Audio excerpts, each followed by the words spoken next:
এই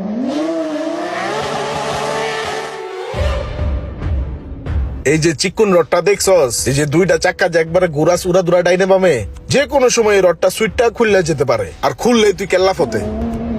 high high, গাড়ির রডটা কি খুলে গেল নি? আর এই নাটটা দেখছস, হ্যাঁ। এই নাটের উপরে তোর জীবন। এই নাটটা যদি কখনো খুললা যায় বা ভাঙ্গা যায়, তাইলে তুই মায়ের বকে একবারে ভবের দেশে। চাকার নাটগুলা কি ভালো করে টাইট দেওয়া আছে? কেমনে কি টাইট দিছে হাত দিয়া? মনে হইতেছে নাটগুলা টাইট নাই। কেমনে নাট টাইট দি? চাকার নাটগুলার ভালো করে টাইট দিতে হইব। গাড়ির ভিত্তি কি আরো কোনো সমস্যা রয়ে গেল? এই পাইপটা দেখছস না, হ্যাঁ। এটা হাইড্রোলিক ব্রেকের। এই পাইপটার মধ্যে কোনো একটা ইটের কোনা মোনা যদি বাড়ি খায়, ফুড়া হয়ে গেলে গায়ে দাপাস বাস্ট হয়ে যাবো গা, শেষ, আর বেরে কইব না। আমার কাছে কেন জানি মনে হইতেছে হাইড্রোলিকের পাইপটা ফুটো হয়ে গেছে, একটু দেখা দরকার।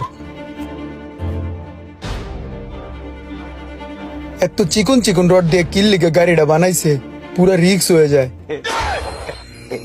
তোর গাড়িটা কিন্তু অনেক ওজন, কয়েকটা পাতলা টিন চিকন চিকন রডের উপরে চলে।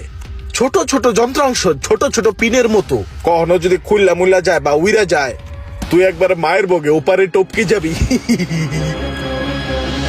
এখন গাড়িটা যদি আমি চালাই আর যদি কোনো একটা সমস্যা হয়,